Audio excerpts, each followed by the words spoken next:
টুলু ভাই চাইমে না থাকাটা যে কোনো কারণেই হোক, সেটা আসলে খালিদের মতো একজন কণ্ঠশিল্পীর একটা বিরাট একদম এক্স্যাক্টলি। মানে খালিদ কাকা কিন্তু যখন নিজে আড্ডা দেয় তখন কিন্তু অনেকের গানও গায়, এমন না যে শুধু নিজের গান গায়।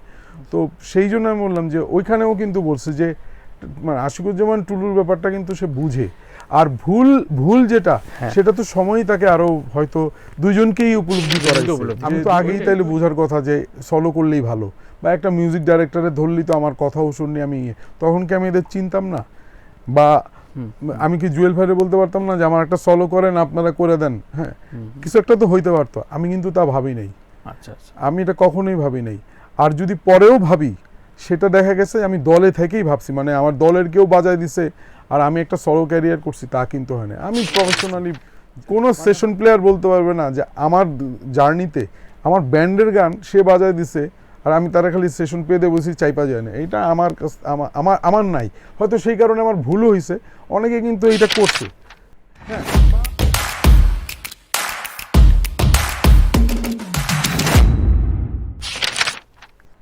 তার তরুণ বেলার কথা বলছিলেন। আমরা শুনছিলাম খালিদ ভাই প্রসঙ্গে। খালিদ ভাই কেন এই লেভেলের জনপ্রিয় হলেন? এই সাধারণ সাবলীল প্রশ্ন যদি করা হয় তরুণকে, মানে তার যে আলাদা একটা ভক্তশ্রোতা তৈরি হলো, এটার কারণ কি? একটা ফার্স্ট রিজনটাই হচ্ছে কণ্ঠটা। হ্যাঁ, কণ্ঠ একদম আলাদা। হ্যাঁ, কারণ সে ফোকেও সাকসেস, আধুনিকেও সাকসেস, ব্যান্ড মুডেও সাকসেস, ব্যান্ড মিক্সের স্টাইলে যে জনরায় গান গাইছে মানুষ পছন্দ করছে। যখন গোপালগঞ্জের একদম আমাদের মানে আমরা যারা গোপালগঞ্জে, আমরা যে স্টাইলটা তো ফ্যামিলিতে সবাই ঠাট্টা ফাজলামিতে যেভাবে কথা বলি, সে ধরনের গানও যখন ও গাইছে সারা বাংলাদেশ পছন্দ করছে। আবার সেদিনও আকাশে ছিল জাত গাইছে, করছে, কাল সারা রাত করছে, বা মানে মানে চাইমের টাইম বা মিক্সে যখন যে টাইপের গান করছে, আমার মনে হয় না যে মানে কণ্ঠটার জন্য ওই গানগুলি মানুষ বেশি শুনছে। কীর্তন খোলা থেকে শুরু করলে একদমই। আর তরুণের বেস্ট 5 যদি বলা হয়, তরুণের চয়েসে খালিদের বেস্ট 5 কোনটা কোনটা রাখবে? আমি আসলে ওইভাবে তো আসলে না, আজকে এখন চিন্তা করি না। সরলতার প্রতিমা তো আসলে সবার আগে থাকবে। বেস্ট 5 বলবো না, আমার ওর পছন্দ আমারও পছন্দ। তার মধ্যে হচ্ছে সরলতার প্রতিমা তো অবশ্যই এক। আর আরেকটা গান ওর ভীষণ পছন্দ, ওর চ্যানেলটাতেও কেবল দিয়ে করছিল, সব চাওয়া হয় না পূরণ।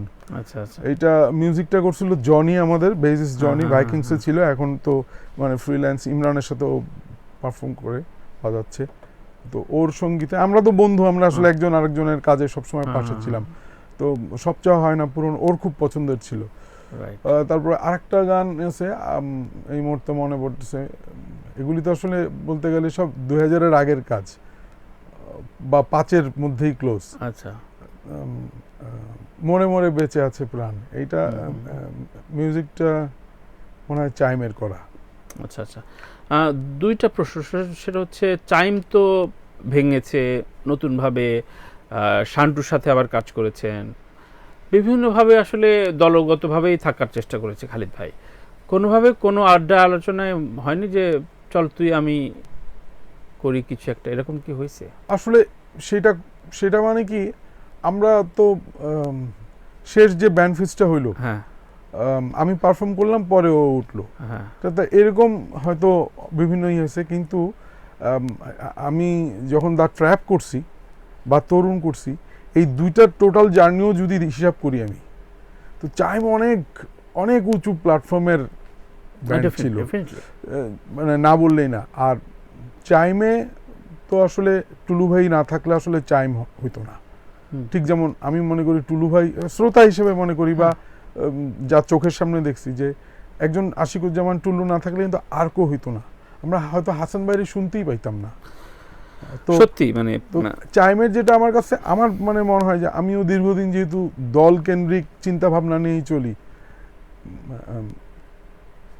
টুলু ভাই চাইমে না থাকাটা যে কোনো কারণেই হোক, সেটা আসলে খালিদের মতো একজন কণ্ঠশিল্পীর একটা বিরাট একদম এক্স্যাক্টলি। মানে এই যে কিছুদিন আগে টরন্টোতে টুলু ভাইয়ের বাসায় তো আমি প্রায় সারা রাতে আড্ডা দিলাম, তো আমি অফ এয়ারে এটা কখনো আমি হয়তো প্রকাশ করব না, সেও প্রকাশ করতে নিষেধ করেছে। তাদের যে কনফ্লিক্ট টার্মটা তরুণরা জানে, কিন্তু একটা পর্যায়ে খুব আক্ষেপ করে বললো যে সময় তো চলে যায়, এই যে সম্পর্কের বিচ্ছিন্নতা, একসাথে থাকলে তো কি কি গান বেরোতো, মানে কি কি আমার গান যে বেরোতো? লাস্ট আড্ডা দিছি হ্যাঁ। সেখানেও কিন্তু মানে আমার সাথে আমার কিন্তু মানে ও যেভাবে আড্ডা দেয় আমিও সেভাবে ওই আড্ডাটা ইয়ে করি, আমি ওর সাথে কতটুকু কোঅপারেট করি এটা ডিফারেন্ট। কিন্তু আমরা সেই কাল সারা রাত গাইলাম, আমি বাজাইলাম আচ্ছা, ওতে, তারপরে সরলতার প্রতিমাও করলাম, হ্যাঁ, তারপরে অন্যান্য গান মানে এই ও কিন্তু ওই ভূপেন হাজারিকার যে গঙ্গা আমার মা এগুলো এত সুন্দর গায়। তারপরে অন্য ব্যান্ডের গান, মানে খালিদ কাকা কিন্তু যখন নিজে আড্ডা দেয় তখন কিন্তু অনেকের গানও গায়, এমন না যে শুধু নিজের গান গায়। তো সেই জন্য আমি বললাম যে ওইখানেও কিন্তু বলছে যে মানে আশিকুজ্জামান টুলুর ব্যাপারটা কিন্তু সে বুঝে, আর ভুল যেটা সেটা তো সময়ই তাকে আরো হয়তো দুইজনকেই উপলব্ধি করাইছে যে দুইজনই দুইজনের। ওটাই শুনলাম ওই মুভমেন্ট, এবং শেষে তো টেক্সট আদান প্রদান চলছিল যে একসাথে কাজ করব বা তুই আমার ফোন ধর। হ্যাঁ, আমার মনে হয় যে সময়ের কারণে খালিদ কাকাও তার এন্ডের থেকে সে বুঝতে পারছিল যে আসলে তার এরকম ব্যান্ডমেট, আর চাইমে তো আসলে টুলু ভাই উনাকে নিয়ে আসছে, এমন তো না যে টুলু ভাইরে উনি নিয়ে আসছে। রাইট, সে তো টিএসসি থেকে পিক করে এবং সেই ঘটনা তো সবাই অনেকে জানেন। কিন্তু একটা ব্যান্ড আসলে নিজের অভিজ্ঞতা আছে তরুণ, একটা ব্যান্ড আসলে ভাঙলে কোন কোন পর্যায়ে আর্টিস্টদের ক্ষতি হয়? ভাঙাচোরা প্রচুর ব্যান্ড আছে, ভাঙে হয়। ব্যক্তিগত জার্নিতে একটা জিনিস বুঝি, আমি যখন দ্য ট্র্যাপটা ছাড়লাম, সেটা ছাড়ার মূল কারণ হচ্ছে আমি যেভাবে চাচ্ছিলাম সেভাবে আমার হচ্ছিল না। নাকি তরুণের জনপ্রিয়তা একটা ইগো তৈরি হচ্ছে? না না না, আমি আমার তো মনে হয় যে আমি দ্য ট্র্যাপ নাম নিয়ে এখন যদি শো করতাম আমার অপারেশন আরো স্মুথ হইতো, কারণ তরুণ যুদ্ধ করতেছে 2014 9 মার্চ থেকে। না, আমি বলছি যে একটা ব্যান্ডে দ্য ট্র্যাপে তো তরুণ এগিয়ে ছিল, স্বাভাবিক ভোকালিস্ট। হ্যাঁ, সেটা অন্যদের ক্ষেত্রে ঈর্ষার একটা হিডেন ঈর্ষা তৈরি হয়। দ্বারা গান গাওয়ার ভাগ্য নিয়ে আসে, তার ভাগ্য তো আসলে কেউ নিতে পারবে না। এখন আমার সাথে যারা বাজেছে, আমি তো কারো কণ্ঠ চাপায় রাখি নাই, এমন না তো যে কারো গলা আমি আটকায় রাখতাম, কিন্তু আমি সবসময় আমার সাথে যারা মিউজিক মানে আমার সাথেই যারা প্লেয়ার হিসেবে আমার সাথে ছিল, আমার কলিগ যারা ছিল, সহযাত্রী ছিল, আমি সবসময় বলছি যে মাঝখানে দাঁড়ায় যে গান গায় তার ভাগ্যটাই সারা দুনিয়াতে এক অন্যরকম। এখানে আসলে ব্যান্ড এটা ওয়ার্ল্ড ওয়াইডই, আর পৃথিবীতে যত জনপ্রিয় সলো আর্টিস্ট আছে তত জনপ্রিয় ব্যান্ড মনে হয় নাই। আমার কাছে মনে হয় সলো আর্টিস্টরাই অনেক সাকসেসফুল, কারণ তাদের ওই অপশনটা থাকে যে চেঞ্জ হলে বা কি অ্যাড করা যায়। ব্যান্ডে তো তা যায় না, ব্যান্ডে অনেক ডিসিশন নিতে হয়। তা আমার কাছে মনে হয়েছিল এফোর্টের ক্ষেত্রে যে কমতিটা আমার লাগতো, আমার কাছে মনে হচ্ছে যে ব্যান্ড করি বলে কারো বাজানো বা কারো ডেডিকেশন বা ইনভলভমেন্ট বা অ্যাক্টিভিটিস আমার কাছে একটা কনসিডারেশনের মধ্যে রাখতে হতো। আচ্ছা, কিন্তু বলা হয় যে অনেকের ক্ষেত্রে, তরুণের ক্ষেত্রে বলা হয় যে মিক্স অ্যালবামের জন্য অনেক ব্যান্ড ভেঙে গেছে। এটা কতটুকু সত্য? যে কারণ আলাদা পার্ট পেমেন্ট, আমার ক্ষেত্রে কিন্তু তা ব্যান্ডে শেয়ার হয় না। আমার ক্ষেত্রে আবার তা হয় নাই। আমার ক্ষেত্রে যেটা হয়েছে যে আমি যখন অফিশিয়ালি যে অ্যালবামটা রিলিজ হয়েছে দ্য ট্র্যাপের ফার্স্ট যেটা, সেটা রিলিজ ডের আগে অন্তত আমার মার্কেটে 6 থেকে 7টা মিক্সের গান ছিল। তাইলে আমি তো আগেই তাইলে বোঝার কথা যে সলো করলেই ভালো, বা একটা মিউজিক ডাইরেক্টরে ধরলেই তো আমার কথাও শুনি আমি, তখন কি আমি এদের চিনতাম না? বা আমি কি জুয়েল ভাইরে বলতে পারতাম না যে আমার একটা সলো করেন, আপনারা করে দেন? হ্যাঁ, কিছু একটা তো হইতে পারতো। আমি কিন্তু তা ভাবি নাই। আচ্ছা, আমি এটা কখনোই ভাবি নাই। আর যদি পরেও ভাবি, সেটা দেখা গেছে আমি দলে থেকেই ভাবছি, মানে আমার দলের কেউ বাজায় দিছে আর আমি একটা সলো ক্যারিয়ার করছি, তা কিন্তু হয় না। আমি প্রফেশনালি, মানে হয় কি, সলো ক্যারিয়ার করলে একটা মানে সিঙ্গার, সে তার লিরিসিস্ট, কম্পোজার এবং মিউজিক অ্যারেঞ্জমেন্টে মিউজিক ডাইরেক্টর, এইগুলিতে যে অপশনগুলি তার খোলা থাকে, ব্যান্ডে কিন্তু কখনো থাকে না। রাইট।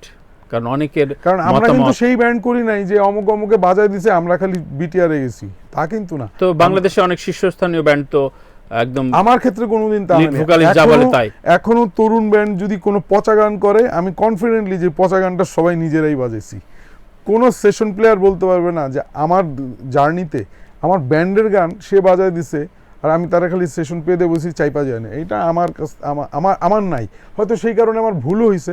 অনেকে কিন্তু এইটা করছে, হ্যাঁ, বা এই হেল্পটা একজন আরেকজনেরটা নিছে, কিন্তু সেক্ষেত্রে যখন দাঁড়াইছে দেখা গেছে যে যে লিডটা বাজাইছে সে তো আর মানে অ্যাকচুয়ালি ব্যান্ডের লিড গিটারিস্ট না, লিড গিটার ওটা তুলে বাজাইছে। তরুণ, আফটার কোভিড বাংলাদেশে অনেক শীর্ষস্থানীয় ব্যান্ড আবার রিইউনিয়ন করছে, কনসার্ট করছে, 30 বছর 40 বছর 50 বছরের উৎসব।